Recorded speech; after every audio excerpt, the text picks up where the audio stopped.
Boa noite, pessoal. Como prometido, estamos aqui gravando este vídeo com a ilustre presença do professor Carlos Nogueira a respeito do pensamento de Santo Tomás de Aquino. Nós já tivemos uma aula que foi transmitida no YouTube e que agora está na Escola de História da Igreja sobre a vida de Santo Tomás de Aquino. E nessa aula que eu estou gravando aqui com o professor Nogueira, ele irá oferecer a vocês uma visão, ao mesmo tempo panorâmica, mas completa, do que se trata o pensamento de Santo Tomás de Aquino, que não é o pensamento dele, não é o pensamento como de outros doutores, na verdade. A Igreja, principalmente nos últimos séculos, a Igreja fez do pensamento de Santo Tomás o seu próprio pensamento.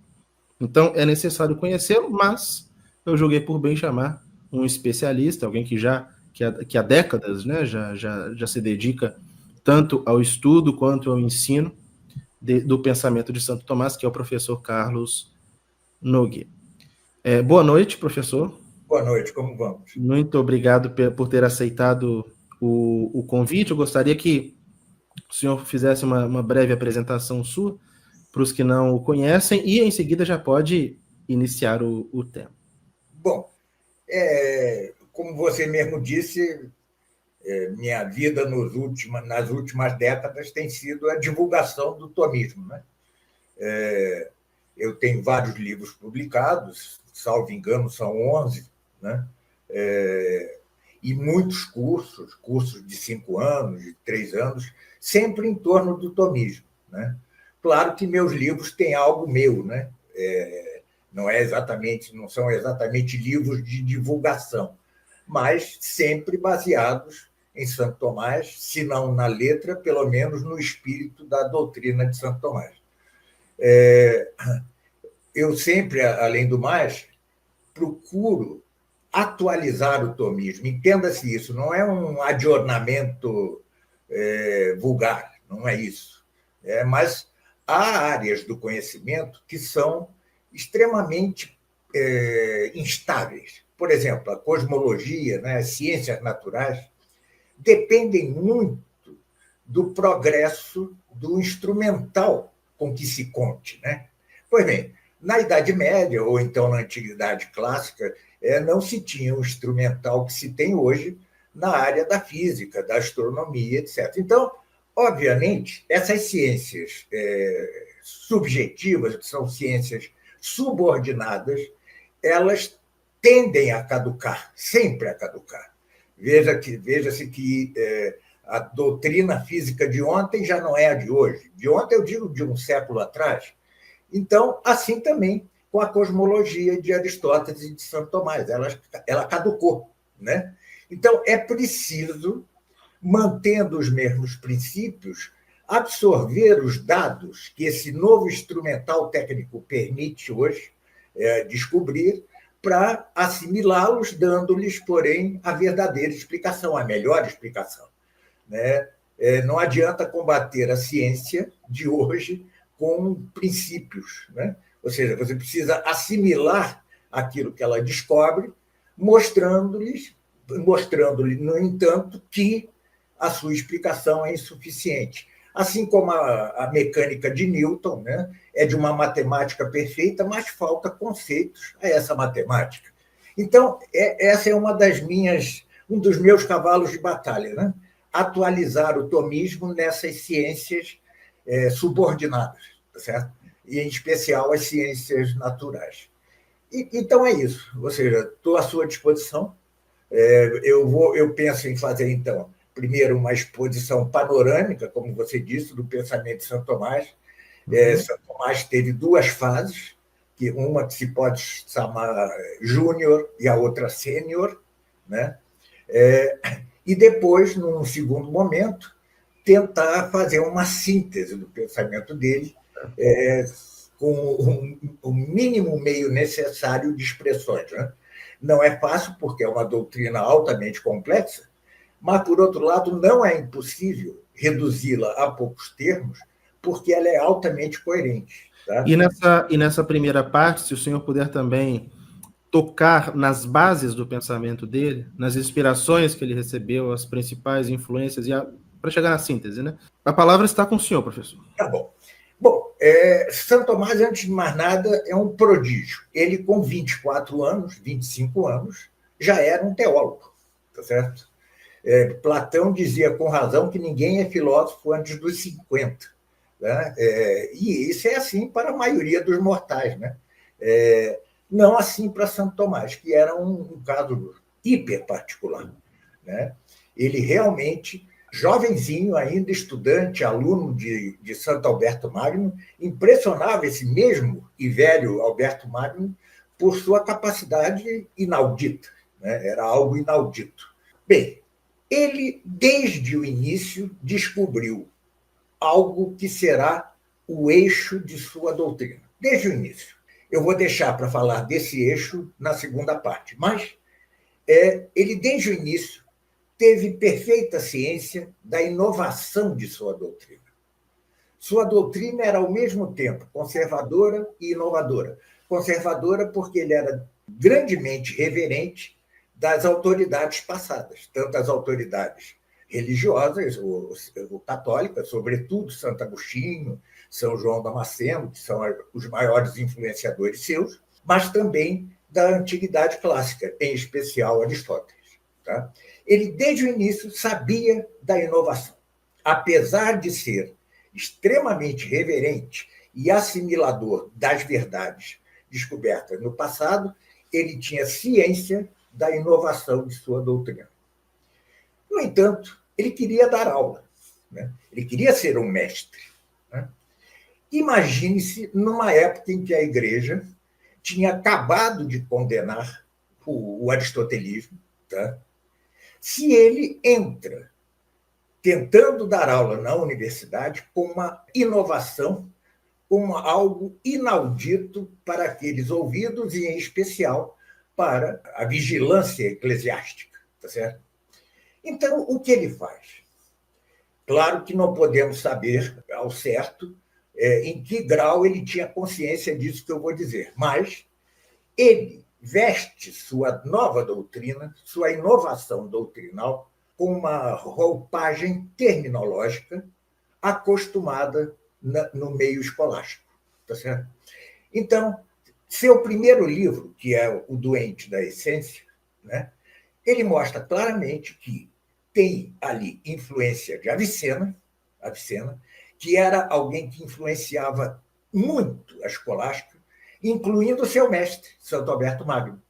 O comentário de Santo Alberto Magno à Metafísica de Aristóteles é uma paráfrase do comentário de Avicena. Tá? E ele veste isso de uma roupagem de Avicena, né? Depois, nos próximos livros, ele vai vestir sua inovação com uma roupagem boeciana, né? Depois com uma roupagem terminológica agostiniana, e só a partir de certa altura da Suma contra os Gentios, tá, é que ele vai assumir uma linguagem, digamos, mais propriamente tomista. Tá certo? Mais propriamente tomista. Então, é preciso ter grande cuidado para não considerar obras como Doente da Essência, ou então a questão do seu livro De Veritate, em que ele trata a analogia, como algo do Tomás maduro, algo do Tomás definitivo. Não é. Não é. Ele sabia de sua inovação, mas ainda se debatia com seu meio de expressão e ainda refletia certas influências que eram majoritárias no meio escolástico. Assim Avicena, assim Boécio, assim Santo Agostinho. Tá certo? Bem, como eu disse, ele, quando começa a sua atividade, ele encontra grande resistência da hierarquia católica ao aristotelismo. Tá? Havia essa resistência. Sobretudo em Paris, né? E, sobretudo, em Paris. Tanto é assim que Santo Alberto Magno, que era um aristotélico, né, ele não foi muito reprimido, digamos assim, em colônia, né, na Alemanha. Mas em Paris, sim. Que Aristóteles era este? Era o Aristóteles visto pelas lentes dos árabes, de Avicenne e de Averroes. Este era o Aristóteles, porque as obras de Aristóteles padeceram um périplo, né? Elas se perdem, são reencontradas por Andrônico de Rhodes. Andrônico de Rhodes normatiza, né? Organiza o corpus aristotélico. Depois se perde novamente as obras aristotélicas e vamos vê-las traduzidas ao siríaco e depois do siríaco ao árabe. Então vejam que a tradução que se tinha de Aristóteles ao latim era de quarta mão ou de terceira mão, sei lá, do grego ao siríaco, do siríaco ao árabe, do árabe ao latim. Este era o Aristóteles que chegava à hierarquia. E era o mesmo Aristóteles que depois será condenado na pessoa de Sigeste de Brabante, né? Ou seja, é o averroísmo latino. Tá certo? Era aquele Aristóteles perigoso para a fé. Tá certo? Realmente perigoso. Claro que, como você disse, na Alemanha ficou meio imune a essa interdição eclesiástica, e na Faculdade das Artes de Paris, ninguém obedeceu muito, não, à ordem eclesiástica. Né?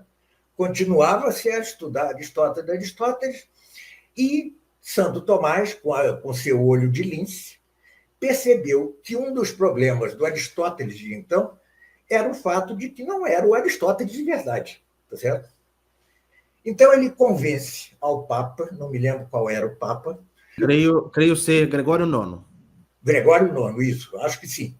Que se desse a oportunidade a um irmão dele de religião, ou seja, Guilherme de Merbet, né, que também era teólogo, e ele autorizou, tá certo? Ele autorizou. E o que fez Guilherme de Merbet? Ele pegou 95% do corpus aristotélico, ou retraduziu ou aprimorou a tradução. Por exemplo, a tradução que tinha sido feita por Boécio, ele aprimorou, mas diretamente do latim, sem a interferência do siríaco e do árabe.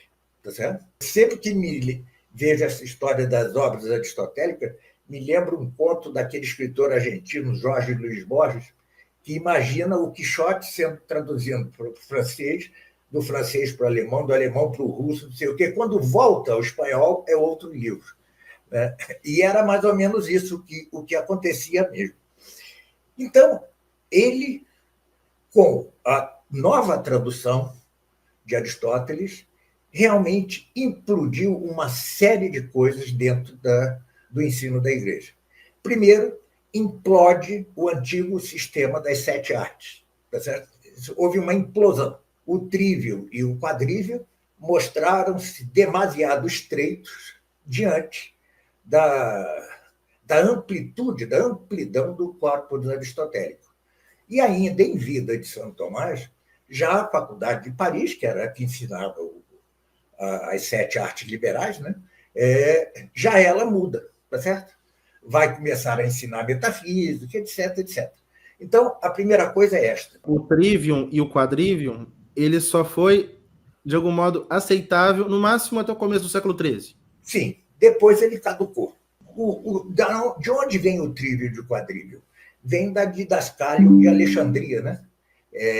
Ali era uma escola catequética para pagãos conversos, né? E eles aproveitavam aquilo que eles podiam, né? Ou seja, não se conhecia exatamente o corpus aristotélico, apenas algumas obras lógicas, tá certo? Algumas obras do órgão.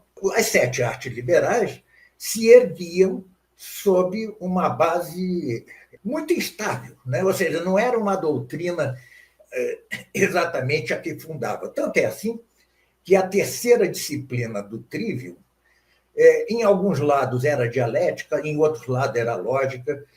Havia a chamada lógica vetus, que se supunha fosse de Aristóteles, não era. Depois entrava uma suposta obra de Santo Agostinho, ou seja, claro que o trivium e o quadrivium funcionaram porque o próprio Santo Tomás é produto dele, de certa maneira. Né? Foi uma obra civilizacional, daí a importância que lhe deu Carlos Magno, né? Alcuína, etc. Mas, com a descoberta do corpus verdadeiro aristotélico, implode. Tá certo? Implode. Até o século XIII, perdão interromper, mas até o século XIII, no Ocidente, na cristandade, Aristóteles era praticamente sinônimo de lógica, né? De lógica. De lógica dialética. Pelas traduções de Boécio. Tá certo? Pelas traduções de Boécio. No século XII, que com a escola de Toledo, de tradutores, aquele, como era o nome dele? Domingo, não sei das quantas, ele traduz do árabe para o latim. Aquele grupo reunido por Afonso X, né, de tradutores, a Escola de Tradutores de Toledo, traduz. Bem, Santo Tomás, então, com isso, conseguiu um passo decisivo para melhor afirmar sua inovação. Tá certo? Não que sua inovação seja estritamente de corte aristotélico, mas tem alicerces nele. Né? Esses alicerces depois serão como culminados pela doutrina da participação platônica. Ele ergue um edifício aristotélico e põe uma cúpula, um domo, né, platônico. Essa é um aristotelismo especificado de platonismo, se pode dizer algo. Bem, então ele, durante toda a sua juventude, sabendo da inovação de sua doutrina, ele, no entanto, se debateu, por um lado, com o modo de expressá-la, e, por outro lado, ele realmente tinha influências de que teve de afastar-se pouco a pouco. Influências quer de Avicena, repito, quer de Boécio, quer de Santo Agostinho. Foram os três que mais influenciaram. Não se vê muito rastro da influência em sua obra de Santo Alberto Magno. Curioso, né? Porque foi Santo Alberto Magno quem lhe fundiu o amor a Aristóteles. Foi realmente Santo Alberto Magno. Mas não se vê esse traço em sua obra. A sua obra de juventude se vê o traço aviceniano, boeciano e agostiniano. Bem, a partir de certa altura da Suma contra os gentios, é que pode dizer-se que começa o Santo Tomás Maduro, tá certo? O Santo Tomás Sênior. É engraçado dizer isso porque ele vai morrer aos 49 anos e deixou de escrever aos 47. Né? Alguém com 47 ser chamado de sênior é engraçado, mas é assim. Há duas fases. E aí, esta fase vai culminar com a Suma Teológica, que é a expressão mais clara de sua doutrina. Não que, na Suma, ele se tenha despido completamente da terminologia aviceniana, por exemplo, ou boeciana. Vez por outra, reaparece isso, né? E, às vezes, isso implica certa dificuldade em nós mesmos, estudantes dele, porque ele está querendo expressar uma novidade doutrinal com uma terminologia inapropriada. Né? Então, por isso é que, quando dizemos que devemos seguir Santo Tomás à letra, devemos relativizar isso, porque algo nós devemos de atualizar na sua própria linguagem. Mas, como quer que seja, ele, na Suma, ele atinge sua maturidade. Tá certo? Atinge perfeitamente sua maturidade, sua doutrina está perfeitamente desenvolvida e já expressa, o mais das vezes, em linguagem propriamente tomista. Bem, além disso, toda a vida dele, desde a juventude, coisa que se vai agudizar na maturidade, é uma luta contra todas as outras escolas presentes na escolástica. Todas. Absolutamente todas. Era um homem sozinho contra correntes, tá certo? Contra corrente. Com a dificuldade de que seus seguidores, porque ele era um homem tão brilhante, que é impossível que não tivesse seguidores babando de admiração diante dele. Tinha muitos. Mas será que esses seguidores entendiam sua doutrina? Veremos que não. Sua doutrina era uma novidade tão grande, que ele era um Dom Quixote contra uma série de escolas já constituídas. Que escolas eram essas? Por um lado, a escola que mais representava perigo para a fé, que era o averroísmo latino. Essa escola deitou raízes muito fundas na Faculdade das Artes da Universidade de Paris. Muito profundas, né? Com Sigerd Brabant, etc. E foi essa doutrina a que elaborou o conceito de dupla verdade. A filosofia pode ter uma verdade quanto a certo ponto, quanto a certa coisa. A teologia pode ter uma opinião, a filosofia outra. As duas são verdadeiras, ainda que contraditórias. Tá certo? Isso foi o modo como os averroístas latinos encontraram para superar a antinomia realmente existente entre o averroísmo e a fé. Tá certo? Porque realmente havia. Tá certo? Eles admitiam tanto que o mundo tinha sido criado no tempo, porque assim a fé o dizia, como que o mundo tinha existido desde sempre, porque assim Aristóteles o dizia. Tá certo? Além do mais, o averroísmo veio com a doutrina perniciosíssima de que nós não temos individualmente intelecto. Tá certo? Para Averroes, nós temos dois intelectos. É o chamado intelecto possível e o intelecto agente. Sem aprofundar no assunto, para Averroes, tanto o intelecto possível dos homens, o meu, o seu, de cada um dos que nos estão assistindo, era um só. E esse intelecto era um anjo, era uma substância separada, uma inteligência. Então, nós não tínhamos nem intelecto possível, nem intelecto agente. Em uma palavra, não tínhamos intelecto, senão que sofríamos o influxo de uma inteligência separada, de um anjo. Ora, isso, obviamente, tira o caráter meritório ou culpável de nossas ações.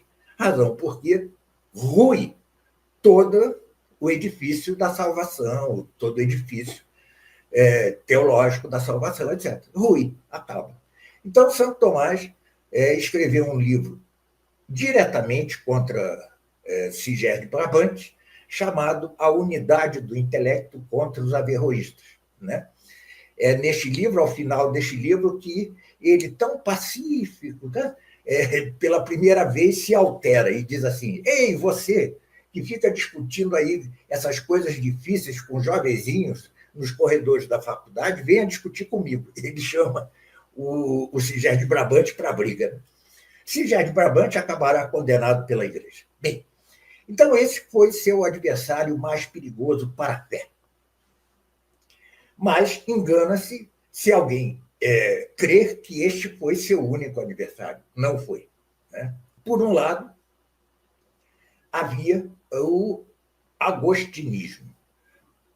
O agostinismo, não se entenda agostinismo como os agostinistas como aqueles que seguem estritamente a Santo Agostinho. Porque Santo Agostinho não tinha uma doutrina tão sistemática, de modo que permitisse tal. Então, o agostinismo medieval, era uma interpretação possível de Santo Agostinho e era sustentada, sobretudo, pelos franciscanos. Certo? É curioso que dois doutores concomitantes, coetâneos, como Santo Tomás e São Boaventura, vivessem as turras, porque viviam. Né? Um dos últimos opúsculos de Santo Tomás chama-se Da Eternidade do Mundo contra Murmurantes. Um dos murmurantes é São Boaventura, tá certo? Havia realmente um conflito com os franciscanos, que foi de tal gravidade que foi devido aos franciscanos, em grande parte, que assim que Santo Tomás morre, o bispo francês Etienne Tampier, né, sob o silêncio cúmplice de João XXI. João XXI tinha sido Pedro Hispano, um português lógico, nominalista avant la lettre, um pré-nominalista, que era adversário de Santo Tomás. Tá certo? Veja que um dos principais adversários de Santo Tomás se torna Papa. Então, assim que morre Santo Tomás, houve uma espécie de frente única contra Santo Tomás, tentando identificá-lo e conseguindo, de certa forma, com o averroísmo latino, que era seu adversário. Daí que Etienne Tampier, no mesmo bojo, condene o averroísmo latino e N teses de Santo Tomás. Tá certo? Isso graças à atividade anti-tomasiana dos franciscanos franceses e até dos dominicanos de Oxford. Tá certo? Os mesmos dominicanos de Oxford eram antitomistas. Tá? Um dos pontos decisivos nessa oposição entre franciscanos e Santo Tomás era a questão do pietismo, do fideísmo. Por quê? Os franciscanos, além de negarem a unicidade da forma substancial, o que é isso? Né? Eu, você, cada um de nós, temos uma unidade que nos é dada por nossa forma. Qual é a nossa forma? A nossa alma. Tá certo? Cada um de nós tem uma alma, e é esta alma o que nos conforma inteiramente. Os franciscanos negavam isso. Né? Eles defendiam que cada indivíduo tem multiplicidade de formas. Bom, essa é uma discussão central, mas a questão da relação entre fé e razão, que depois vai explodir com Duns Scott, essa questão esteve sempre presente nos atritos entre Santo Tomás e os franciscanos. Sempre. Santo Tomás dizia: Deus pode tudo, mas, obviamente, não pode o que não pode, ou seja, não pode o impossível. O impossível, ele não pode o impossível, porque o impossível não pode ser. Ponto. Tá? Então, Deus não pode fazer que o mundo gire para a direita e para a esquerda ao mesmo tempo. Tá? É impossível que Deus faça isso. Deus não pode fazer que alguém que tenha morrido não tenha morrido. Ele pode ressuscitá-lo, mas não fazer que quem morreu não tenha morrido. Né? Essas discussões vinham desde muito tempo dentro da igreja. Mas Santo Tomás foi quem tomou a dianteira de negar esse pietismo exagerado, tá? Que afirmava de Deus a capacidade do impossível. Certo? Bom, isso já antecipa, de algum modo, Duns Scott, né? Claro, Duns Scott é isso. Duns Scott é o voluntarismo, né? É a primeira manifestação mais clara do voluntarismo. Santo Tomás pôs a inteligência no trono, tá certo? E a vontade era, digamos, o primeiro-ministro desse rei, tá certo? Duns Scott vai invertê-lo, tá certo? Ele destrona a inteligência e põe em seu lugar no trono a vontade, tá? Isso diz muito da história do mundo, tá certo? Eu sempre digo que na marcha das revoluções do mundo, né, primeiro se destrona a inteligência, entroniza-se a vontade, e você tem esse século de messianismo que vão gerar a Revolução Francesa, comunismo, nazismo, etc. E até que, na década de 1960, surge a Revolução de maio de 68, cujo lema era a imaginação no poder. Veja, primeiro, destrona-se a inteligência e põe-se a vontade em seu lugar. Depois, destrona-se a vontade e põe-se a imaginação. É o que vivemos hoje. Né? Hoje, você nasce homem, quer tornar-se mulher e pronto. Você nasce ser humano, quer tornar-se um réptil e faz operação plástica. É a imaginação entronizada. Bom, mas voltando. Então, essas discussões com os franciscanos eram muito acirradas, mas muito acirradas. E pode resumir-se nisso, na concepção diversa das relações entre fé e razão e, consequentemente, entre filosofia e teologia, embora não sejam pares completamente simétricos. Por quê? Existia entre os franciscanos uma certa confusão entre a ordem sobrenatural e a ordem natural? Sim. Por exemplo, vemos a São Boaventura escrever que todas as ciências se reduzem à teologia. Tá certo? Veja, é aquilo que o padre Teixeira Leite, brasileiro, vai chamar de. Você faz das outras ciências servas da teologia sem voz própria. Né? Tá certo? Claro que a filosofia é serva da teologia, mas não tirando-lhe a voz própria. Tá certo? Não se pode tirar a voz própria da razão. Mas então, vejam, em alguém com a graça, tá? Como é o caso, ou deveria ser o caso de todos os católicos, a razão, né, se subordina à fé essencialmente. Essencialmente. Já a filosofia só se subordina à teologia acidentalmente. Tá? Essa é uma distinção importante que os franciscanos não percebiam. E, por não percebê-la, é que embolavam tudo, né? Ou seja, emaranhavam ambas as coisas, como se a filosofia se ordenasse à teologia da mesma maneira que na alma do justo se ordena a razão à fé, e não é a mesma coisa. Tá? Santo Tomás tinha a perfeita distinção dessas duas coisas, né? Desses dois pares. Bem, então, sempre, ao longo de toda a sua vida, porque como São Tomás era muito pacífico, salvo nesse livro em que ele afronta a Sigerne Brabante, fora esse livro, e fora esse pequeno opúsculo contra os murmurantes, né, não se vê, não se tem traço na sua obra dessa guerra constante, mas havia. Essa guerra era constante.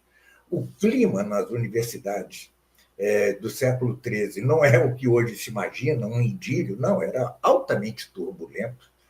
Tanto as turbas estudantis sempre foram turbas estudantis, né? Tá certo? E os conflitos entre os mestres eram grandíssimos, né? Primeiro houve o conflito dos padres seculares contra os padres mendicantes, né? Isso gerou a vitória Neste momento, São Boaventura e Santo Tomás se uniram. Tá? Se uniram e conseguiram do Papa a vitória. Né? Eles conseguiram a autorização do Papa para os mendicantes dar aula na universidade. Né? E excomungou seus adversários. Seus adversários padres seculares foram excomungados. Mas depois acabou-se a aliança. A partir daí acabou-se. Eram doutrinas muito antagônicas, muito antagônicas. E a vida de Santo Tomás foi combatê-las, foi combater a doutrina oposta. Tanto, por um lado, repito, do averroísmo latino, como, por outro lado, do agostinismo. Há uma terceira vertente de oposição, que, no entanto, não é exatamente contra os franciscanos em geral, mas contra uma parte deles, que é a oposição política, tá? Quanto às relações entre igreja e Estado. Aquela mesma querela que vai eclodir com a ofensa de Filipe o Belo a Bonifácio VIII. Por outro lado, com a ofensiva de um Dante Alighieri ao escrever o De Monarquia, que ficou no índice até o século XX. Tá certo? Até o século XX ele permaneceu no índice. E que gerou Guilherme de Meerwet, já estava presente essa oposição na vida de Santo Tomás. A diferença é que, quanto a isto, São Boaventura e o mesmo Duns Scotus estavam junto com Santo Tomás, tá certo? Mas havia essa oposição. Ou seja, Santo Tomás dizia claramente que o Estado, as nações, devem ordenar-se essencialmente à Igreja quanto aos fins. Razão porque devem ser parte da Igreja. Veja, hoje nos acostumamos a pensar que o Estado deve apoiar a Igreja, deve apoiar a fé. Não é isto. Santo Tomás e a doutrina magisterial, tá, diz que as nações têm de entrar na igreja, ser parte da igreja. As palavras de Cristo, né, que envia os seus apóstolos à conversão das nações, ao batismo das nações. Exatamente. Em latim está ensinai a todas as gentes. Gentes é nações, né? Sim. E é isso que vai Bonifácio VIII dizer na sua bula Unam Sancta. Né? Mas já estava presente nos documentos de Inocêncio III, já desde Gelásio I, com a Duo Sunt, né? Desde essa epístola do século V ou VI? Não, IV. Final do V. Então, desde ali já ou seja, desde que a igreja viu a luz da liberdade, ela começou a teorizar sobre isso, e, de fato, o comportamento de Santo Ambrósio com relação a Teodósio, ao imperador Teodósio, já era, na prática, a aplicação dessa doutrina. Né? Bem, São Tomás nunca vacilou nisso, nunca. A única coisa que ele fez foi alterar a terminologia, de modo que, quando se lê a bula Unam Sancta, os dois gládios, né, as duas espadas, essa é uma terminologia de Hugo de São Vito. Tá certo? É uma terminologia de Hugo de São Vito. São Bernardo já não tinha usado? Já, mas foi São Hugo de São Vito quem mais fundamentou, quem mais influiu sobre Bonifácio VIII. Uhum. Tá? São Tomás não usava essa terminologia. Ele usava a analogia simples, antes de mais nada, de que o Estado, ou a nação, deve ordenar-se à igreja, assim como o corpo se ordena à alma no composto humano. Essa era a sua expressão básica, que Leão XIII vai retomar na Imotar Ledei. Então, vejam que, sem que haja distinção de doutrinas, até Bonifácio VIII predominava uma terminologia que podia gerar certas dúvidas, tá certo? Era essa terminologia usada por Bonifácio VIII. Tanto é assim que o principal teólogo apoiador de Bonifácio VIII, que foi Egídio Romano, tá certo? Era aluno de São Tomás. Exato, era tomista. Mas qual é o problema de Egídio Romano? Que tanto um Eric Fegler ataca, todo mundo ataca Egídio Romano. O único defeito do Egídio Romano é que ele não tinha a genialidade de São Tomás, mas a posição correta era dele. Né? O problema é que ele não sabia expressá-lo como Santo Tomás o faria. Bem, esta luta também havia em vida de Santo Tomás, certo? Em vida. Por quê? Já estava em germe aquilo que desabrocharia com Guilherme de Ockham, tá certo? Que na verdade, o mesmo pensamento de Dante Alighieri, dos franciscanos espirituais, né? Aquele mito de que o grande erro de Constantino foi dar Roma ao Papa, não é isso? Ele não deu Roma ao Papa nada, você mesmo debateu com um protestante aí sobre isso. Então, também esta foi outra frente de batalha, mais surda, mas sim, presente. A gênese do que um dia será a ideia de laicismo, de laicidade, de separação igreja e Estado. Já estava presente. Tanto é que ele escreve ao rei de Chipre o de Reino, né? Do reino, que muitos, hoje em dia, consideram erradamente que seja um espelho de príncipe. Não é nada de espelho de príncipe. Embora ele não tenha terminado a obra, fundamenta assim, admiravelmente esta doutrina, que será retomada no século XIX por Leão XIII, pelo cardeal Pio de Poitiers, depois por São Pio X, e vai culminar na Quas Primas de Pio XI, certo? Houve um interregno, né, em que, diante da ofensiva dos reis que se tornavam absolutistas, a igreja recuou e não quis relembrar publicamente essa doutrina. O último a fazê-lo foi João 22. Exatamente, foi o último. Foi o último a fazê-lo na condenação de Jandum, etc. Ele reafirma a doutrina, tá? E depois a igreja se cala. Uhum. Primeiro a relembrá-la com a doutrina de Santo Tomás, não com a de Hugo de São Vito, é Leão XIII na Immortale Dei. Embora muito brevemente, ele faz apenas uma menção assim, né? O Estado deve ordenar-se a Igreja como o corpo, a alma, no composto humano. Tá? E depois da Igreja já perder tudo, né?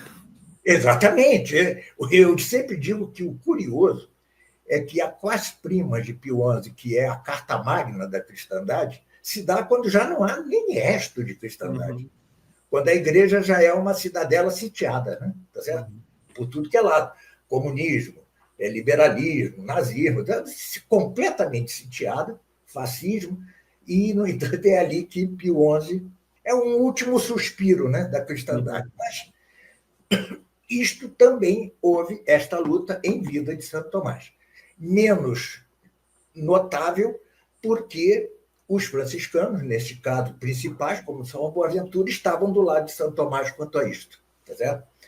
O próprio Duns Scott, embora tenha tido alguns pontos doutrinários condenados, ele foi firmemente defensor da mesma doutrina de Bonifácio VIII. Tá certo? Talvez se Santo Tomás tivesse vivido, sei lá, 60 anos depois da data da sua morte, essa luta seria mais notável na sua vida. Seria, e ele teria tido um papel mais importante que pôde ter o pobre do Egídio Romano, que tinha razão, mas não era genial como o mestre. É só isso. Se você está gostando dessa entrevista com o professor Carlos Noguet, saiba que este vídeo aqui no YouTube é somente uma parte dela. A entrevista completa durou 3 horas e está disponível na íntegra para os membros da Escola de História da Igreja, como uma aula complementar à nossa última aula sobre a vida de Santo Tomás de Aquino. Os membros têm acesso ao curso completo de História Universal da Igreja, com 163 aulas até o momento, além de um acompanhamento da nossa equipe pedagógica e monitorias mensais em grupo para tirar suas dúvidas com o professor Lucas Lancaster. Venha estudar conosco, o link para se matricular está no card e na descrição. Bem, então Santo Tomás teve toda uma vida de lutas, toda. É uma luta incansável, tá certo?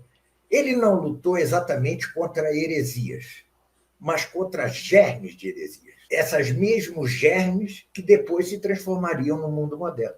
O averroísmo já não chegava a professar heresias? Sim, professava, mas a sua condenação é posterior a Santo Tomás. Tá certo? Eu digo, formalmente, ainda não era uma heresia. Entendi.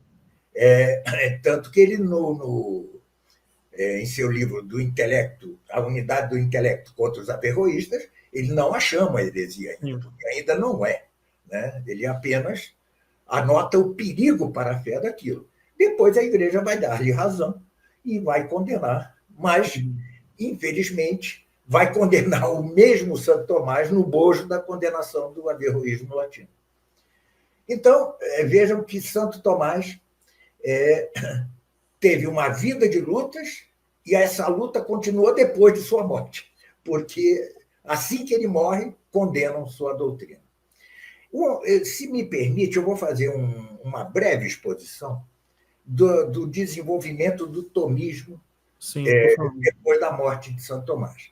Claro, por favor. Era tão inovadora a sua doutrina, era algo tão inaudito àqueles ouvidos não tão geniais como Santo Tomás, nenhum de nós é genial como Santo Tomás, era tão inovadora que havia sintomistas, como Egídio Romano, que, no entanto, não tinham assimilado perfeitamente a novidade doutrinal. Isso vai... Antes de mais nada, a condenação feita por Etienne Tampier das teses de Santo Tomás foi um duro golpe contra o tomismo, duro golpe, contra o que diz Santiago Ramírez, né, que não teria influenciou sim. Basta ver que no século XIV e XV o tomismo é marginal nas universidades, marginal, ele é marginal. Claro que vai surgir no século XV um capréolo, né?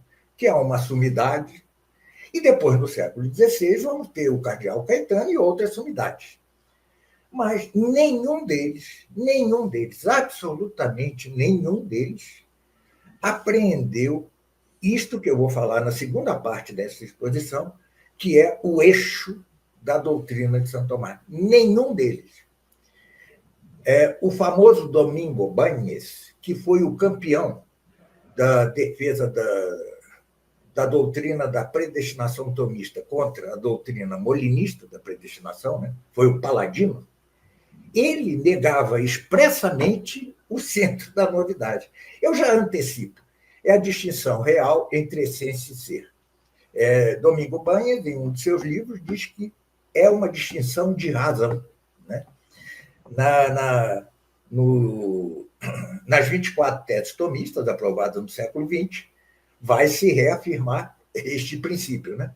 A distinção real entre a razão e entre essência e ser. Bem, então... Mas, professor, o senhor poderia desdobrar brevemente essa questão do porquê que o senhor crê que a condenação pelo bispo de Paris, de Santo Tomás, uma condenação temporária, foi tão impactante para que o pensamento dele não fosse preservado como deveria? Sim. Então, é mais ou menos o seguinte. Você difama alguém em letras garrafais na manchete de um jornal. Depois, este alguém recebe o direito de resposta. E ele tem esse direito de resposta, ele responde em letra de bula de remédio. O mal está feito, tá certo? Tanto é assim que o que vai prevalecer nos 2 séculos seguintes é, primeiro, o escotismo e depois o nominalismo. Mesmo com a canonização dele? Mesmo. Por quê? A canonização dele foi feita por um papa bom, mas problemático. João XXII. Ele era um homem cheio de virtudes, mas também cheio de problemas. Por exemplo, ele gostava de um debate, de uma disputazinha, e em um sermão que ficou famoso, não como um magistério autêntico, né? Como um magistério privado, ele num sermão, disse que as almas não desfrutam da beatitude antes da ressurreição dos corpos. Tá certo? Isso obrigou o Papa seguinte a decretar o dogma de que a alma já separada do corpo, ela já desfruta da beatitude, a alma dos eleitos, claro, já desfruta da beatitude. E era também um Papa de Avignon. Já uma situação extremamente fragilizada e fragilizante do papado. Exatamente. Então, não teve o impacto que poderia ter tido em outras condições com outro Papa. Tá certo? Ele teve seus méritos, foi um homem corajoso, mas também gostava de uns debates meio fúteis que prejudicavam a coisa, além de estar em Avignon. Né? Então, o mal estava feito. Tá? Foi preciso esperar Capréolo e depois esperar o cardeal Caetano e o Concílio de Trento para o Santo Tomás reassumir seu posto, digamos assim. Mas, ainda assim, tanto não se tornou hegemônico que Leão XIII se viu obrigado a lançar a Aeterna Patris, tá certo? Ou seja, houve uma progressiva desagregação teológica no campo da doutrina moral, ética, por exemplo. Mesmo em Santo Afonso Maria de Ligório, já dominava algo diferente do espírito tomista. São Tomás, ao tratar da ética, da moral, ele sempre pôs, antes de tudo, o tratado da beatitude. Por quê? Porque, segundo ele, não devemos viver virtuosamente por viver virtuosamente. Devemos viver virtuosamente para poder um dia usufruir de Deus. Né? Os jesuítas, tá? Sobretudo a partir do jesuíta Assar, tá? E depois o próprio Santo Afonso Maria de Ligório, simplesmente em seus tratados de moral, de teologia moral, veja o tratado, elimina o tratado da beatitude. A teologia moral de Santo Afonso começa com a questão da consciência e da lei, tá certo? Ou seja, é uma inversão total por influência do racionalismo kantiano. Sem dúvida isto. Tá? Claro, ou seja, o impacto real do pensamento de Santo Tomás foi muito aquém do que deveria ter sido. Mas muito, muito. Por quê? Havia a incapacidade dos tomistas, como hoje, como eu, como todo mundo, de penetrar toda a profundidade da mente de Santo Tomás. Esta é uma realidade que perdurou. Então, eu sei que foram heróis, levantaram alto o estandarte do tomismo, mas, apesar de os papas, durante 7 séculos, repetir e repetir, não com a ênfase que se dará a partir de Leão XIII, mas sempre repetir que Santo Tomás era a melhor doutrina e tal, o fato é que nunca o tomismo foi hegemônico nas universidades. Nunca.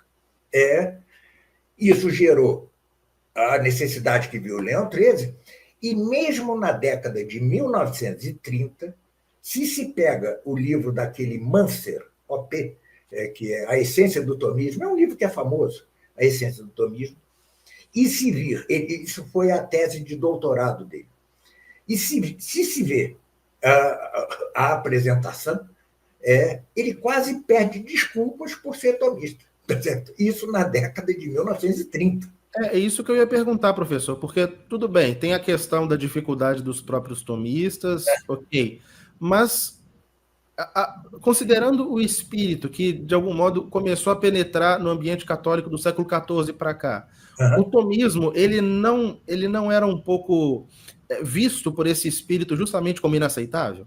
E como algo que lhe colocava uma barreira, enfim, o tomismo não era pouco atraente para as novas escolas que começaram a se disseminar no ambiente católico a partir do século XIV, incluindo o Renascimento, depois, enfim. Sem dúvida. O liberalismo, o justnaturalismo liberal, tá certo? Ele nasce no interior do tomismo, que é Francisco de Vitória, e depois se vai acentuar com Francisco Soares. Tá? Tanto que a doutrina política do século XX, dos próprios tomistas, por exemplo, o humanismo integral de Maritain, que tanta influência terá no Concílio Vaticano II, ele é decorrente da doutrina de Francisco Soares e do tomista Vitório. Tá certo? Então, veja, era pouco atraente, pouco inteligível pela incapacidade de assimilação. O próprio Francisco de Vitória, que era tomista, era dominicano, no entanto, estudou com os nominalistas na Faculdade de Paris, tá certo? Ele trouxe essa influência. E mesmo no século XX, após a insistência de Leão XIII, de São Pio X, das 24 teses tomistas, ainda assim, ou havia uma efetiva resistência ao tomismo, ou ele não era compreendido. Por exemplo, os jesuítas, de um modo geral, seguiram honestamente a convocação de Leão XIII. Eles se fizeram tomistas. Né? Veja-se o caso do cardeal Biot. Tá certo? Ele se fez honestamente, ele se esforçou por ser tomista. Mas a pergunta foi realmente tomista? Tá certo? Há pouco tempo se lançou aqui no Brasil, com certo estardalhaço, certa propaganda, um livro sobre tomismo, uma introdução ao tomismo em vários volumes, daquele Dom Sinibaldo. Tá? Pois não pode haver coisa tão antitomista como aquilo. Ele se cria tomista, mas, por exemplo, ele divide a metafísica em ontologia e teodiceia, por pura influência de ninguém menos que Leibniz. Tá? A teodiceia é uma criação de Leibniz. Né? Então, os próprios tomistas estavam ainda em processo de aprendizado do tomismo. Os dois primeiros que farão o tomismo voltar ao leito original, ou seja, ao pensamento de Santo Tomás, são, por um lado, Santiago Ramírez, o mesmo Santiago Ramírez, a que já me referi, que no campo da lógica desenvolve aquilo que é fundamental no tomismo, que é a analogia. Ele lança um livro em 4 volumes de analogia, tá certo? E depois assume, em 1962, uma crítica a algo que era meio dogma entre os tomistas, que era a visão do cardeal Caetano sobre a analogia. Ele critica a noção do cardeal Caetano, ou seja, era criticar um ícone, né? Mas ele o que faz. Também ele volta ao pensamento de Santo Tomás na teologia moral, superando a doutrina jesuíta e de Santo Afonso Maria de Ligório. Ele volta em obras magistrais, mas ele permanece muito débil, muito caudatário de Francisco Soares na política. E, bom, então, por um lado, quanto à ética e à lógica, Santiago Ramírez. E quanto à metafísica, o gigante que foi Cornélio Fabro. Tá certo? Cornélio Fabro. Só para deixar claro para o pessoal, no século XX, certo? Do século XX. Tá? Cornélio Fabro, antes do Concílio Vaticano II, ele redescobre isto que eu vou dizer, que é o centro da doutrina de São Tomás. Devemos-lo a ele. Foi o maior metafísico do século XX. Um gigante. Né? No entanto, demasiado eclético, ele, depois do concílio, ele deixa de ser tomista, tá? E passa a ser kierkegaardiano, enfim. Ele se torna um voluntarista meio ao modo de Duns Scotus. Tá? Isso depois do Vaticano II. Mas devemos a ele a redescoberta da metafísica de São Tomás e o ponto fulcral de sua doutrina, aquele em torno do qual gira tudo, é o gonzo, né? A dobradiça do tomismo, é isto que o padre Cornélio Fabro descobre. Pois bem, este progresso que vinha tendo o tomismo, por um lado com Santiago Ramírez, por outro com o padre Cornélio Fabro, é sustado pelo concílio, tá certo? Ou seja, esse progresso se sustou e, a partir de então, os papas vão falar de Santo Tomás como um modelo de estudioso, tá certo? Mas não que sua doutrina seja a doutrina da Igreja. Pio XI tinha dito expressamente: o tomismo é a única doutrina que a Igreja fez sua. Tá? Isso vai ser esquecido. O tomismo vai cair no esquecimento e será preciso chegar ao século XXI para se retomar o tomismo. Tá? Então, toda essa onda de tomismo que hoje se vê é do século XXI, não é do século XX. Tá? Houve um eclipse do tomismo com o Vaticano II. Bem, mas o fato é que os germes da redescoberta, se hoje eu posso dizer que volto a Santo Tomás, é graças a esses gigantes inovadores, quer dizer, desbravadores do século XX. Tá certo? E resultado da iniciativa de Leão XIII, sem dúvida alguma. Foram necessárias algumas décadas para frutificar o empenho da Aeterni Patris, tá certo? Foram precisas algumas décadas. Depois, novamente, repito, houve um eclipse, tá? E só agora é que nós podemos voltar a isso. Então, se hoje nós podemos dizer os primeiros tomistas não entenderam Santo Tomás, não é porque nós somos melhores que ele, é porque tivemos Santiago Ramírez e Cornélio Fabro, tá?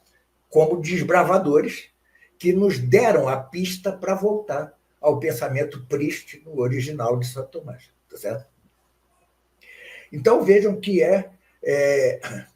eu costumo usar uma frase, meio bobinha, mas eu acredito mesmo nisso. Né? O tomismo não salva o mundo. Jamais salvará o mundo. Mas, sem ele, é impossível a salvação do mundo. Né? Assim como o tomismo não impede que a igreja entre em crise, mas sem ele a crise não se superará. Tá certo? É uma doutrina, é o ápice a que chegou o espírito humano, o ápice a que chegou a inteligência humana é Santo Tomás. Tá? De uma dificuldade imensa. Eu já li 3 vezes a Suma Teológica, 3 vezes. A cada vez, eu digo, mas como eu não percebi isso antes, entendeu? A cada vez eu vou descobrindo coisas, por quê? É de uma profundidade tremenda, numa linguagem hiperlacônica. Tá certo? É uma linguagem seca, enxuta, lacônica. Mérito disto, ele supera aquela tendência derivada longínquamente de Platão, e que predominou muito na mesma escolástica, até Santo Agostinho, que era a de literalizar a filosofia, tá? Escrever como se fosse um ato dramático, um ato literário. Ele não, ele enxuga, tira qualquer ambiguidade dos termos filosóficos por essa secura. Tá? E, ao instituir seu modo muito próprio de quaestio disputata, né, de questão disputada, ele o faz de uma maneira seca, precisa, de modo que as questões disputadas passam a ser radiografias, raio-x da realidade, tá certo? Raio-x da realidade. Feios como todo raio-x, mas raio-x, você vê o problema pelo raio-x, feio que seja. Assim também, a questão disputada, por feia, por seca que seja, é um instrumento preciso, sem rebarbas, sem gorduras. Mas isto supõe uma mente altamente aguda, tá certo? Veja, o seu principal discípulo foi o Frei Reginaldo de Piperno, né? Que era seu socius frater, né? Ele morava na mesma cela, residia na mesma cela, no mosteiro, eles se confessavam mutuamente, ele era filho espiritual de Santo Tomás, e seu socius frater, ele é que fazia as transcrições, ele é que escrevia tudo para Santo Tomás. Bom, Santo Tomás... Ele que lamentou terrivelmente, né, quando Santo Tomás decidiu parar de escrever, né? Exatamente. Ele dizia, mas, irmão Tomás, como é possível? Necessitamos de suas coisas. Mas veja que curioso. Ele era privilegiado, porque Santo Tomás devia conversar com ele o tempo inteiro sobre aquilo que ele descobria e escrevia. Bem, Santo Tomás, no prefácio, no proêmio da Suma, diz: o que eu lhes dou é papinha, é alimento líquido. Ele está imitando a São Paulo, né? O que lhes dou. Tá? Pois bem, depois de ele já ter lançado grande parte da Suma, este mesmo Reginaldo de Piperno lhe pede um manual mais simples para ter diante dos olhos. E aí que ele começa a escrever o Compêndio de Teologia, que é exatamente dirigido a Reginaldo de Piperno. Né? Porque o Reginaldo de Piperno, que era sacerdote, né? Era teólogo, era professor, era isso, era aquilo, precisou de um manual mais simples, que era o Compêndio de Teologia. Então, Santo Tomás achava que todo mundo estava entendendo aquilo que ele estava escrevendo, mas não estava, não estava. Ninguém estava entendendo. Como nós hoje ainda, apesar dos desbravadores do século XX, apesar de um Cornélio Fábio, apesar de um Santiago Ramírez, até hoje nós temos dificuldade em pegar a Suma Teológica inteira e traduzi-la, assim, ou seja, porque é muito lacônica, cada palavra tem de ser tomada em sentido fortíssimo, né? Fortíssimo. E isso uma enxutez mental que nós não temos, que Santo Tomás tinha, que nós temos de correr atrás do prejuízo para ter. Tá certo? Eu dou um dos meus cursos, comentário à Suma Teológica, artigo a artigo. Tá certo? Eu já estou na aula 35, gravei ontem a aula 35. E eu vejo a dificuldade. Porque o que eu quero transmitir aos alunos é o sumo da suma, que já é um sumo, tá certo? Uhum. Quantos e quantos, nessa onda de tomismo que se deu no Brasil, quantos e quantos não compraram a Suma Teológica da Loyola, da Vídeo, da Eclésia, sei lá, compraram não sei o quê, leram 10 páginas, fecharam porque não estavam entendendo nada, tá certo? Então, mas nós mesmos que ensinamos devemos ser humildes o suficiente para saber que nossas descobertas quanto a Santo Tomás são provisórias, porque daqui a pouco nós vamos perceber algo que não tínhamos percebido. Isto é verdade. Tá?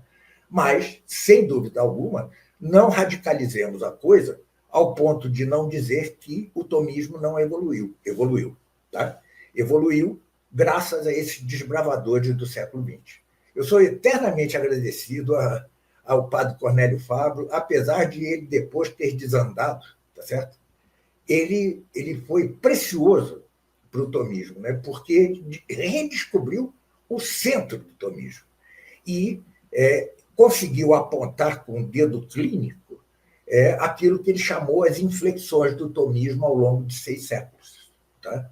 Ele conseguiu apontar. Pena que seu ecletismo o acabou por naufragar, fazê-lo naufragar numa onda eclética de Kierkegaard. Eu fico pensando assim, como um homem que alcançou tal altura metafísica depois se entrega a um Kierkegaard.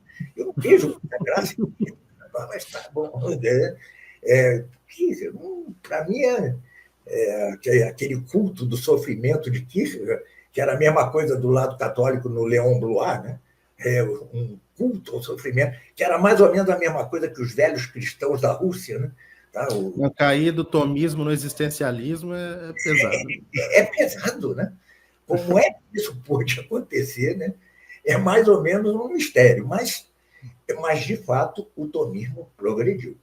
Hoje nós temos muito mais segurança em ser tomistas e com uma diferença com relação aos anteriores, aos tomistas, até o Vaticano II. Qual é? Hoje o tomismo é marginal, tá certo? Nós não estamos na universidade.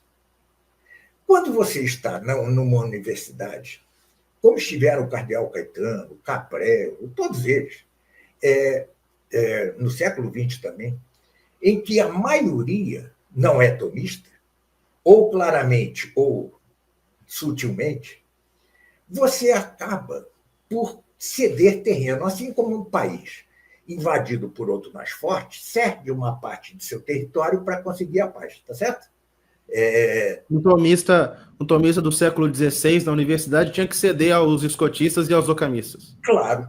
Eu tenho um texto chamado O Tomismo do Cardeal Caetano, onde eu creio que mostra exatamente esses pedaços de terreno que o Cardeal Caetano cedeu a Duns Scotus, embora não tivesse nem sequer consciência disso, certo? Ele não tinha consciência disso, mas estava fazendo. Hoje, à margem, nós podemos dizer o que quisermos, porque estamos falando para ninguém. Ou seja, eu digo o que eu quero e pronto. Meu livro eu digo o que eu quero, não há nada que me limite. Eu digo o que eu quero. Né? Aliás, hoje não há nem censura eclesiástica. Não existe nada hoje em dia. Nós estamos à margem. Isto é ruim, mas é, ao mesmo tempo, um benefício, porque nós não estamos obrigados a conviver com o diferente, tá certo? Nós estamos num território puro e que dizemos o que queremos. Né? Então, se alia, se soma esse trabalho desbravador posterior a Leão XIII ao fato de que hoje não devemos contas a ninguém, tá certo? Nós temos condições ótimas para desenvolver o tomismo até em áreas críticas, como é o caso da área das ciências naturais, tá certo? Até aí é possível desenvolver perfeitamente o tomismo hoje, embora com as dificuldades naturais que a marginalidade nos dá, ou seja, nós não ganhamos dinheiro com nada, tá certo? Ou seja, os meus cursos mal dão para sobrevivência. É uma atividade marginal, mas, ao mesmo tempo, do ponto de vista doutrinal, tem suas vantagens. Hoje nós temos muita segurança quanto ao que é o tomismo, quanto ao que é sua originalidade, né? E isto graças, repito, àqueles desbravadores e graças às 24 teses tomistas, que devem ser valorizadas devidamente. É curioso. Deixe-me antecipar só um pouco isto que é o centro doutrinal de Santo Tomás. O centro da doutrina dele, o eixo, o gonzo, aquilo em torno do qual ela gira, é a distinção real entre essência e ser. Você pega, em latim, as 24 teses tomistas, está lá, claramente, a distinção real entre essência e ser. Tá certo? Aí você vai ver a tradução ao francês, ao espanhol, ao português, das teses latinas, pelos mesmos autores das 24 teses tomistas, e verá que eles não entenderam. Eles repetem a fórmula, isso deve ser o Espírito Santo, né? Porque ia ser um documento da igreja, né? Aprovado por Bento XV, eles põem em latim perfeitamente a fórmula. Quando a traduzem de uma maneira equivocada. Eles não traduzem esse, é a palavra esse, em latim, por ser, traduzem por existência, o que é exatamente aquilo que vai denunciar Cornélio Fábio. Ser não é existência, tá certo? Então, a distinção entre ser e essência não é a distinção entre essência e existência, tá certo? Como dizia Cornélio Fábio, existência é aquilo que nós quase tocamos com o dedo, tá certo? O ser é o ato de ser que Deus dá para que possamos existir. Tá certo? Essa distinção, curioso que está ali nas 24 teses tomistas, mas os seus próprios autores não entenderam. Curioso isso, muito curioso. Seria preciso esperar Cornélio Fábio para que essa dúvida se sanasse, para que essa confusão se sanasse. Aí você volta aos textos de São Tomás, pelo guiamento de Cornélio Fábio, e entende. Aí você entende perfeitamente, tá certo? Aquilo que era obscuro para um Domingo Banhas, né, a ponto de negar a distinção real, hoje já não nos é obscuro, porque tivemos esse desbravador, tivemos todo esse impulso dado por Leão XIII, que foi impressionante, né? Realmente, a Eterna Patris, e depois os documentos, quando São Pio X diz, exige que não é só a filosofia tomista, também a teologia tomista, não é só a escolástica, é o tomismo, não sei o quê. Tudo isso foi a causa de que surgisse um Cornélio Fábio, de que surgisse um Santiago Ramírez, e que hoje possamos, na marginalidade, né, voltar a Santo Tomás com uma segurança que os valiosos, que os valorosos tomistas nunca tinham conseguido, tá certo? Hoje nós nos beneficiamos desses desbravadores e da atividade, da atitude, do ato de Leão XIII. Leão XIII foi um clarividente, né? Um clarividente. Ele realmente captou o fato de que a crise na igreja, que já se dava, né? Logo teríamos a crise modernista explodindo, né? Esta crise se devia, em parte, ou em grande parte, ao desconhecimento do tomismo. Essa foi o insight genial, certamente dado pelo Espírito Santo a Leão XIII, tá certo? Daí que tenhamos essa coisa maravilhosa no próprio magistério da Igreja, que são 4 papas, Bento XV mais ou menos, mas são Leão XIII, São Pio X, Pio XI e Pio XII, estritamente tomistas, escrevendo encíclicas tomistas, tá vendo? Impressionante. E isto com o mundo já desabando, com o carcoma do modernismo corroendo as bases da própria igreja, e, no entanto, nós temos uns papas tomistas. Né? Isso é absolutamente genial. Né? Esse tesouro, que é o conjunto das encíclicas de Leão XIII a Pio XII, é um tesouro inigualável. Né? E tudo isso tomista. Eles são tomistas. Tá? Você pode anotar alguma expressão de Pio XII que não seja muito claramente, etc. e tal, mas também há precisões. Por exemplo, a questão do corpo místico de Cristo, né?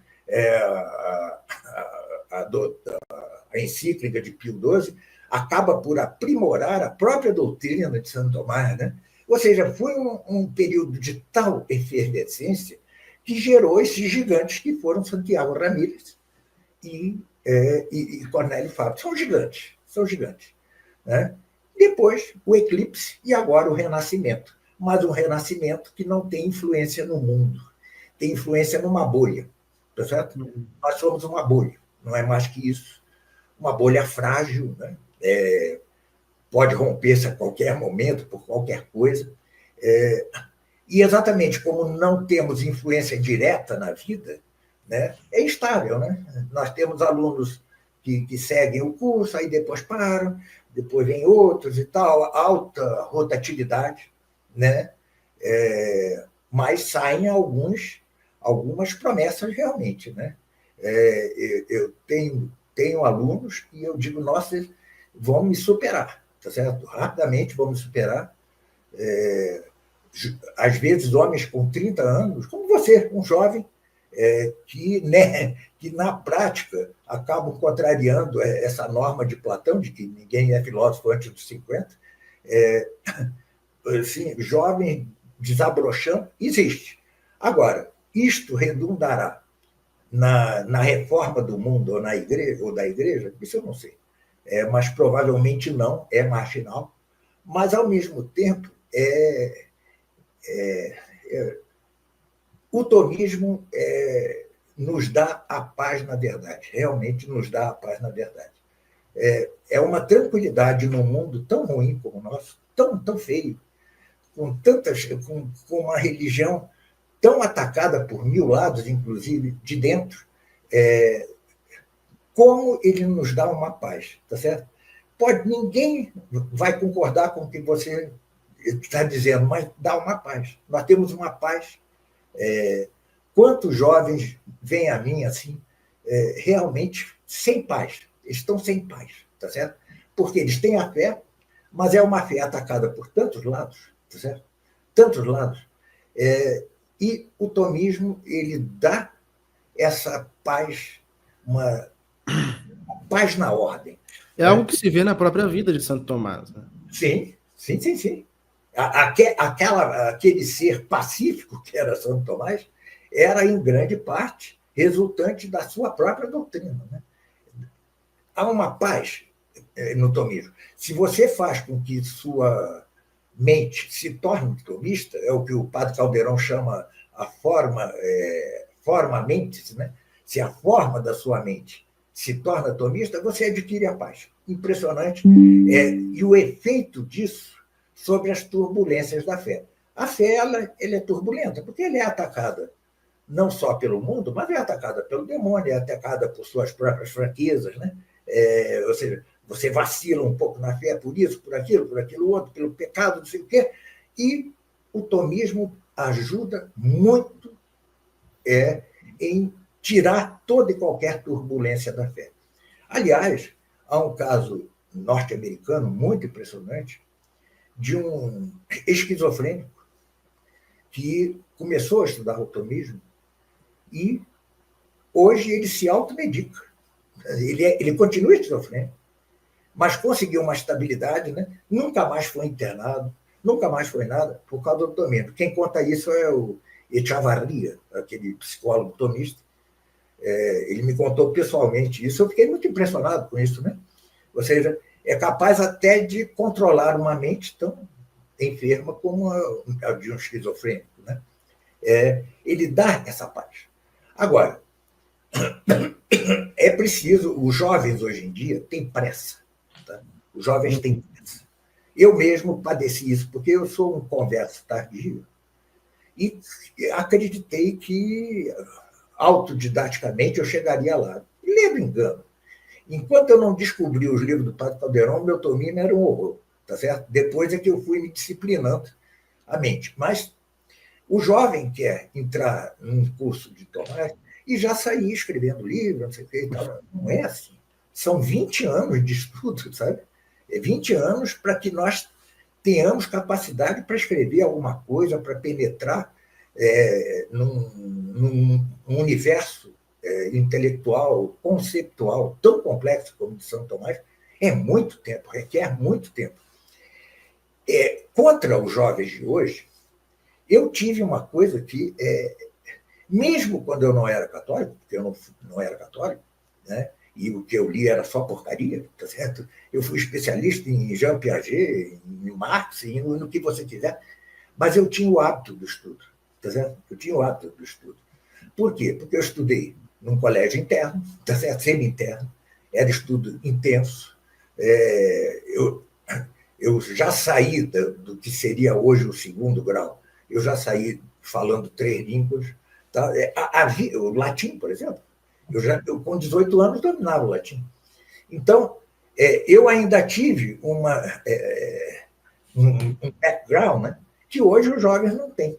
Então, hoje o jovem tem de se dar ao trabalho de estudar o tomismo ao mesmo tempo em que adquirem as pré-condições para seu conhecimento. Por exemplo, o estudo de línguas, o estudo da gramática, tudo isso tem de ser pré-condição. Tá certo? Não existe filosofia sem uma língua cultivada. Isso é impossível, tá certo? Não existe filosofia na China porque lá não tem o verbo ser. Não é possível. Aliás, no outro dia eu vi que na China se traduziu a Suma Teológica agora. O Partido Comunista autorizou, não sei como. E há lá uma verdadeira onda na universidade em torno de Santo Tomás. Mas, claro que separando o religioso do filosófico, aquilo lá. Bem, mas eu fico curiosíssimo como eles traduziram a noção de esse, de ser, de ens, ente, porque eles não têm isso na língua deles. Mas enfim, então os jovens hoje têm vários percalços, têm vários obstáculos que saltar, vários escolhos que evitar, tá? Que eu já não precisei. Por quê? Porque eu já não precisei aprender línguas, eu já não precisei exercitar a memorização, né? Porque eu já memorizava facilmente. Tudo isso, coisas que a gente aprendia na educação, que era ruim já, da minha época, e que hoje não tem. Eu, quando termino o segundo grau, é exatamente quando o ministro Jarbas Passarinho, eu acho que era o governo Médici, fez a reforma do ensino, que acabou com o latim, separou filosofia de letras, ou seja, eu tinha me formado, eu já estava formado em arqueologia, eu me formei em arqueologia. Ele acabou com a profissão de arqueologia, foi uma tragédia, tá certo? Foi assim, uma devastação cultural. Então, hoje se acusa muito Paulo Freire, PT, tem sua parte, mas a coisa começa no regime militar, tá certo? Ali você transformou o ensino em mera técnica de alocação no mercado de trabalho. Foi nisso que se transformou o ensino. Tá? Então, hoje, o jovem, para aprender tomismo, ele tem escolhos imensos, tá certo? Ele tem de lutar contra a sua própria incultura, antes de mais nada, tem de superar essas barreiras ao mesmo tempo em que estuda Santo Tomás. São coisas concomitantes. Não se pode cair no erro que muitos conservadores no Brasil caem. Não, primeiro precisa ler toda a literatura, porque... Não, aí você tem 80 anos, né? Entendeu? Ou seja, essas coisas são concomitantes. E olhe lá, né? E olhe lá, né? Eu, com 12 anos, para você ver, eu estudava os livros de César em latim, com 12 anos. A análise sintática de português é em cima dos Lusíadas de Camões. Então, isso dá um background grande, claro, para o estudo da filosofia. Quando você não tem esse background, você tem de correr contra o tempo paralelamente, tá certo? Tem de estudar a filosofia e, ao mesmo tempo, ir adquirindo pouco a pouco esses pressupostos, esses pré-requisitos para uma vida intelectual. Então, é isso. O tomismo hoje vive esse momento. Eu já estou velho, não é, Lucas? Ou seja, quando eu tenho 73 anos, nessa idade, a gente pode morrer a qualquer hora, tá certo? A morte nessa idade é a qualquer hora. Então, eu estou escrevendo agora o livro que é, para mim, o meu mais importante, já o escrevo há 10 anos, que é o Comentário ao Apocalipse, vai sair este ano. Depois lanço mais 2 livros e paro, porque eu quero ter uma vida de velho, eu digo que eu quero viver como um velho, mas já estarão meus cursos aí online, continuarão, tá certo? Isso vai formando. Nós nunca sabemos exatamente, você, nos seus cursos, você não sabe exatamente o efeito que vai ter real na sociedade sua ação, né? Eu vejo alguns efeitozinhos, mas sei que eu não estarei vivo para ver o desabrochar completo desses efeitos. Quais serão? Não sei exatamente. Mas hoje nós temos condições ótimas, em certo sentido, para ser tomistas, no sentido de que não devemos mais nada a ninguém, tá certo? Podemos dizer o que queremos, onde queremos, sem censura nenhuma, e temos o exemplo dos desbravadores. No século XXI, além do mais, nós tivemos o papel importantíssimo do padre Álvaro Calderón, que é o mestre, para mim, o maior dos tomistas de todos os tempos. Já escrevi isso em livro até. É muito difícil nós considerarmos alguém tão grande quando ele é seu contemporâneo, né? Vive ali com você, está ali Eu me confessei com ele, né? Ou seja, você não acredita que ele seja o que ele é, mas é. Tá? O homem é impressionante, né? E nós temos agora, vivendo, escrevendo, atuando, né? E se eu tenho algum valor hoje como tomista, devo em grande parte a ele. Não que ele concorde com tudo que eu digo, nem eu tudo com o que ele diz, mas ele ordenou minha mente. Então, veja, nós temos hoje essa marginalidade saudável, temos o exemplo dos desbravadores do século XX e temos hoje um padre Calderon para nos orientar, tá certo? Basta lê-lo, entregar-se ao trabalho de entender como ele é tomista. Então, temos ótimas condições hoje para o tomismo, tá certo? E podemos dizer que hoje, quanto ao essencial, já se entende São Tomás. Hoje, sim. Quanto ao essencial. Certo. E olha que nós nem chegamos ainda ao que é o tomismo, né? Ainda não. Ainda não. Inclusive, a segunda parte dessa aula, para quem está assistindo aqui agora no YouTube, segunda parte dessa aula, na qual o professor Carlos Noguet seguirá nos brindando com essa exposição magistral, ficará disponível para os alunos da Escola de História da Igreja, certo? Então, o link está aqui na descrição. Se você se matricular, você terá acesso à segunda metade dessa aula. A vida e a obra de Santo Tomás de Aquino constituem um capítulo extraordinário dentro de um todo muito maior, a história da Igreja. Se você quer ter acesso ao curso mais aprofundado já disponível em português sobre a história da Igreja, matricule-se em nossa escola.